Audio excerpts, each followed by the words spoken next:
Hello everyone, स्वागत है आपका आपके अपने YouTube channel new education wire पर। आज की क्लास में हम लोग चैप्टर नंबर 12 को कंप्लीट करेंगे। हमने 1 से लेकर 11 तक के चैप्टर को कंप्लीट किया, उसके रिवीजन भी आप लोगों ने कर लिए होंगे। और आज हम कंप्लीट करेंगे चैप्टर नंबर 12 पादप में जनन। ठीक है, सबसे पहले हम देखते हैं कि हमें इस चैप्टर में क्या क्या पढ़ने हैं। हम पढ़ेंगे जनन की विधियाँ, ठीक है, लैंगिक, अलैंगिक, और इसके बाद इसमें अगला टॉपिक रहेगा मुकुलन, खंडन, हम इन सबको पढ़ेंगे। और बीजाणु निर्माण, लैंगिक जनन, ठीक है, और फल और बीज का विकास, बीज प्रकीर्णन। और इसी के साथ हम लोग इस चैप्टर को भी कंप्लीट कर लेंगे। अभी हम चीज़ों को पढ़ते हैं, समझते हैं। जनन की विधियाँ देखिए, इसमें बताया जा रहा है कि अधिकांश पादपों में मूल, तना और पत्तियां होती हैं। ये पादप के कायिक अंग कहलाते हैं। वृद्धि की निश्चित अवधि के बाद अधिकांश पादपों में पुष्प निकलते हैं। आप जैसे हमने बसंत ऋतु में आम के वृक्षों को पुष्पित होते देखा है। पुष्प बाद में आम के उन रसीले फलों को निर्मित करते हैं जिनका आनंद हम गर्मियों में उठाते हैं। हम फलों को खाते हैं और सामान्यतः बीजों को फेंक देते हैं। बीज अंकुरित होकर नया पादप बनाते हैं और पुष्प पादप में जनन का कार्य करते हैं और पुष्प पादप के जनन अंग होते हैं। किसी पुष्प में केवल नर जनन अथवा मादा जनन अंग या फिर दोनों ही अंग होते हैं। ठीक है, इसमें हम लोग क्या क्या पढ़ेंगे, दो विधियाँ देखेंगे, अलैंगिक जनन और लैंगिक जनन।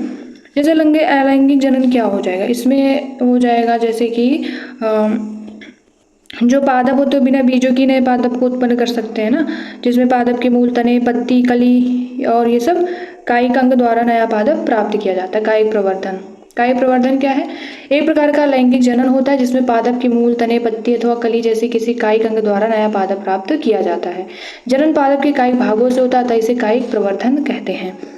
अगर हम लोग देखें जैसे कि एग्जाम्पल स्वरूप देखें तो अगर गुलाब में देखें तो तने की कलम से जनन होता है। आलू में देखें तो आग से अंकुरित होता है पादप, इस प्रकार से जैसे दिखाया गया इसमें। और फिर बायोफिल्म होता है तो पत्ती जिसके किनारे पर कलिकाएं होती हैं, बायोफिल्म की पत्ती पर। फिर इसके बाद कैक्टस रहेगा, तो कैक्टस में क्या होता है,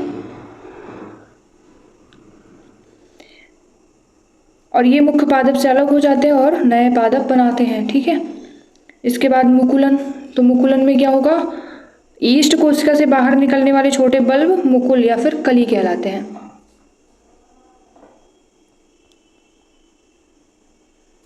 इसको अगर हम पढ़े तो इनके लिए यदि पर्याप्त पोषण उपलब्ध हो तो ईस्ट कुछ ही घंटों में वृद्धि करके गुणन करने लगते हैं।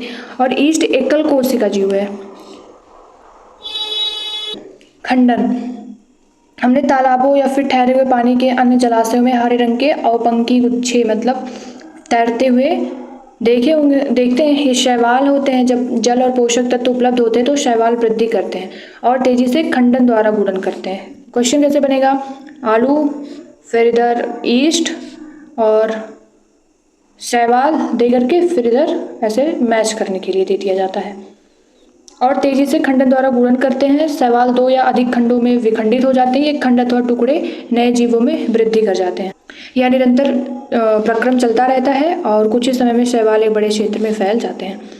फिर इसके बाद बीजाणु निर्माण कैसे होगा, वायु में उपस्थित बीजाणुओं से कवक उग जाते हैं और फिर ये जो है अलैंगिक जनन करते हैं। कवक जाल, बीजाणुधानी, बीजाणु,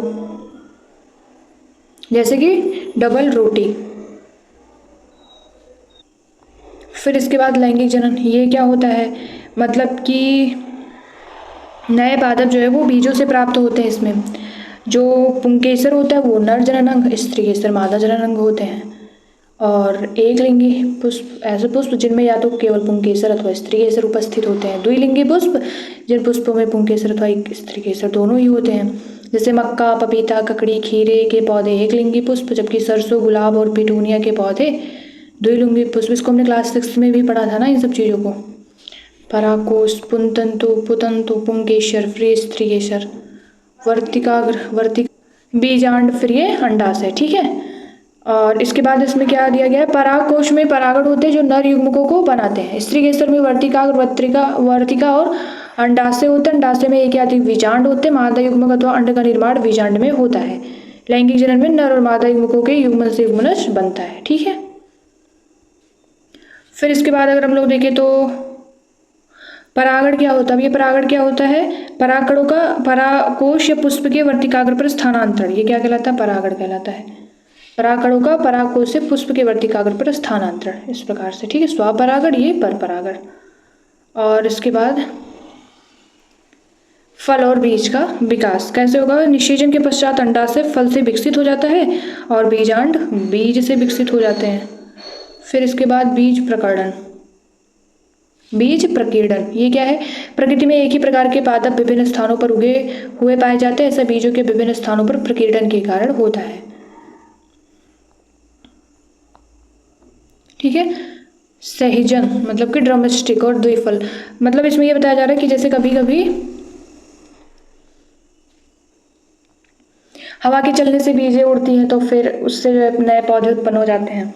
और अगर कहीं पे मतलब कि अगर एक माध्यम से दूसरे माध्यम में जा रहे तब भी नए पौधों का विकास हो जाता है।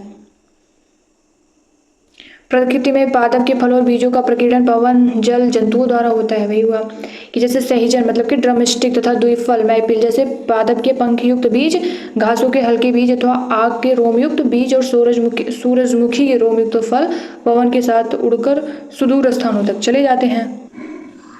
और कुछ बीज जल द्वारा प्रकीर्णित होते हैं। ऐसे बीज अथवा फलों के आवरण स्पंजी तथा तंतुमय होते हैं, ताकि वे जल में प्लवन करते हुए एक स्थान से दूसरे स्थान तक जा सके। उदाहरण के लिए हम देखें तो नारियल। कुछ बीज जंतुओं द्वारा प्रकीर्णित होते हैं, विशेष रूप से कंटकी कांटेदार बीज जिनमें हुक जैसी संरचनाएं होती हैं। हम लोग देखते भी कि जैसे ये काले रंग की होती है ना, उसमें ऐसे मतलब कांटे निकले होते हैं, वो अगर हम कहीं बैठे तो कपड़े पे चिपक भी जाते हैं, कांटेदार होते हैं। फिर और दूरस्थ स्थानों तक ले जाते हैं। और सूरजमुखी के रोम युक्त फल और मदार के रोम युक्त बीज हम देखते हैं जब हवा चलती है तो फिर पुष्प होते हैं, वो उड़ने लगते हैं। इनके उदाहरण यूरेना और जैंथियम है। जैंथियम क्या है, कुछ पौधों के फल झटके के साथ फट जाते हैं जिसके अंदर स्थित बीज प्रकीर्णित हो जाते हैं। बीज जनक पादप से दूर जाकर गिरते हैं। एरंड और बालमस के पादप में ऐसा होता है, एरंड और बालमस।